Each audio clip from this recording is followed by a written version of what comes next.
ஆனிரை மேய்க்க நீ போதி அருமருந்தாவதறியாய். கானகமெல்லாம் திரிந்து உன் கரிய திருமேனி வாட, பானையில் பாலை பருகி பற்றாதாரெல்லாம் சிரிப்ப, தேனிலிய பிராணே செண்பகப் பூச்சூட்டவாராய்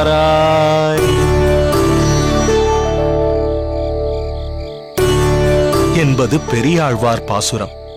இது கண்ணன் பானையில் உள்ள கறந்த பச்சைப்பாலை பருகினான் என்று உகவாதவர்கள் பரிகசித்து சொல்லும்படி இருந்தாலும், நீ தேனை காட்டிலும் இனியவன், உன்னுடைய அருமையை நீ அறியாமல் இருக்கிறாய்.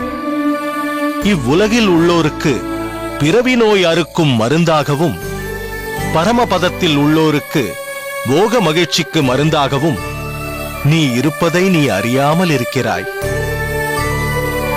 காட்டிலே திரிந்து உன் திருமேனி வாட்டமடைவதை தவிர்த்து செண்பகப்பூவை சூட்டிக்கொள்ள வருவாயாக என்று பெரியாழ்வார் தன்னை யசோதையாக பாவித்து கண்ணனை வாஞ்சையோடு அழைக்கிறார். ஆழ்வார்களில் பெரியாழ்வாருக்கு வாத்சல்ய பாவம் மிக அதிகம் என்பது இப்பாசுரத்தின் மூலம் தெள்ளத் தெளிவாகிறது சுவாமி. ஆம் பெரிய நம்பி, எப்போதும் பகவானின் மேல் ஓர் பரிவு, பச்சாதாபம் பெரியாழ்வாருக்கு என்றுமே உண்டு. தேனினும் இனியவனே என்கிறார். பகவானின் இனிமைக்கு ஒப்புமை என்று எதையும் குறிப்பிட முடியாது என்றாலும், நம் அனுபவத்தில் தேன் மிகவும் இனிமையாயிருப்பதால் ஒரு பேச்சிற்காக தேனை எடுத்துக் கொண்டுள்ளார் பெரியாழ்வார்.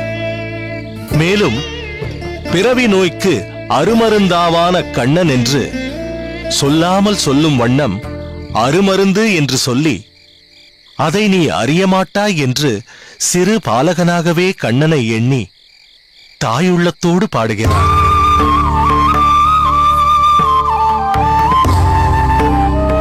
பிறவி நோய்க்கு கண்ணன் மருந்தென்று புலனாகிறது. அதுபோல் உடலுக்கு அருமருந்து இந்த நெல்லிக்கனி. கண்ணன்தான் நமக்கு எல்லாம் என்று உள்ளங்கை நெல்லிக்கனி போல நமக்கு அடையாளம் காட்டுகிறார் பெரியாழ்வார்.